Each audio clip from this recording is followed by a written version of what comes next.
Hello friends, the power of positive thinking series में आपका स्वागत है। दोस्तों, आज हम इसके 5वें सोपान सुखी होना आपके हाथ में है। आइए जानते हैं किस तरह से। मुझे लगभग 1 साल गुजर गया था और एक रात गैंड स्टेशन पर रॉल्स्टन यंग को पेजर के माध्यम से सूचना केंद्र में बुलाया गया। वहां पर एक युवा महिला खड़ी थी जिसने कहा, मैं आपको एक मृत आत्मा का संदेश देने के लिए आई हूँ। मरने से पहले मेरी माँ ने कहा था कि मैं आपको खोजूं और बताऊं कि आपने पिछले साल उनकी कितनी मदद की थी जब आप उनकी व्हील चेयर में उन्हें ट्रेन में बिठाने गए थे। वे आपको हमेशा याद रखेंगी, चिरनिद्रा में भी।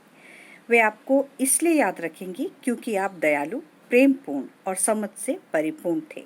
फिर वह युवा महिला रोने लगी और दुख में सिसकियां लेने लगी। रॉल्स्टन चुपचाप खड़ा खड़ा उसे देखता रहा और फिर उसने कहा, रोइए मत मैडम, रोइए मत। आपको रोना नहीं चाहिए, आपको तो धन्यवाद देते हुए प्रार्थना करना चाहिए। तो आश्चर्यचकित होकर उस लड़की ने पूछा, धन्यवाद की प्रार्थना मुझे क्यों करना चाहिए? क्योंकि रॉल्स्टन ने कहा, कई लोग आपसे कम उम्र में अनाथ हो जाते हैं। आपने अपनी माँ के साथ काफ़ी लंबा समय गुजारा है और इसके अलावा वे अब भी आपके पास हैं।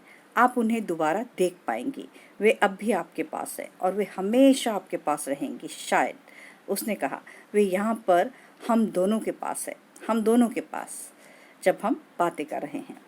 सुबकियाँ थम गई और आंसू सूख गए। रॉल्स्टन की दयालुता का पुत्री पर भी वही प्रभाव पड़ा जो उसकी माँ पर पड़ा था। इस बड़े स्टेशन पर जहाँ हजारों लोग पास से गुजर रहे थे, उन दोनों को उस विराट उपस्थिति का अनुभव हुआ जिसने इस अद्भुत पोर्टर को इस तरीके से प्रेम का संदेश फैलाने के लिए प्रेरित किया था। टॉल्स्टॉय ने कहा, जहाँ प्रेम है वहाँ ईश्वर है। और हम इसमें यह जोड़ सकते हैं कि जहाँ प्रेम और ईश्वर है वहाँ सुख भी है। तो सुखी रहने के लिए एक व्यवहारिक सिद्धांत यह है कि प्रेम का अभ्यास करें। मेरा एक दोस्त एच.सी. मैटर्न वास्तव में सुखी इंसान है, जो अपने काम के सिलसिले में अपनी उतनी ही सुखी पत्नी मैरी के साथ देश भर में यात्रा करते हैं। मैटर्न का बिजनेस कार्ड अद्भुत है। इसके पीछे की तरफ ऐसी फिलॉसफी दी हुई है जिसने उन्हें और उसकी पत्नी को सुखी बनाया है और उन सैकड़ों लोगों को भी जो इतने भाग्यशाली थे कि वे उनके संपर्क में आए। इस कार्ड में लिखा है, सुख का रास्ता। नफरत को दिल से निकाल दें, चिंता को दिमाग से निकाल दें, सादगी से रहें, कम की उम्मीद रखें, ज़्यादा दो। अपने जीवन को प्रेम से भर दो, खुशियाँ बांटते चलो, खुद को भूल जाएं, दूसरे के बारे में सोचें, दूसरे के साथ वैसा ही व्यवहार करें जैसा आप अपने लिए चाहते हैं। इसे 1 सप्ताह तक करके देखें और आप हैरान रह जाएंगे। इन शब्दों को पढ़ने के बाद शायद आप यह कहें, इसमें कुछ भी नया नहीं है। सच बात है, परंतु यह भी सच है कि अगर आपने अब तक इसे कभी आजमाया नहीं है तो इसमें कुछ तो नया है। जब आप इसका अभ्यास करेंगे तो आप इसे सुखी और सफल जीवन का सबसे नया, सबसे ताज़ा और सबसे आश्चर्यजनक तरीका पाएंगे। इन सिद्धांतों का महत्व ही क्या है, अगर आपको यह सिद्धांत हमेशा से मालूम हो परंतु आपने कभी इनका उपयोग ना किया हो। जीवन में इस तरह की चूक बहुत दुखद है। गरीबी में जिंदगी भर क्यों रहा जाए जब आपके दरवाजे की चौखट पर सोने की ईंटें रखी हुई हों। यह तो जीने का कोई समझदारी भरा तरीका नहीं है। यह आसान फिलॉसफी सुख की राह है। इन सिद्धांतों पर सिर्फ 1 सप्ताह चलकर देखें, जैसा मैटर्न ने सुझाव दिया, और अगर इनसे आपको सच्चा सुख मिलना शुरू नहीं होता तो आपका दुख बहुत ही गहराई में बैठा हुआ है। जाहिर है कि सुख के इन सिद्धांतों को शक्ति देने और उन्हें असरदार बनाने के लिए मानसिक गुणों का समर्थन देना होगा।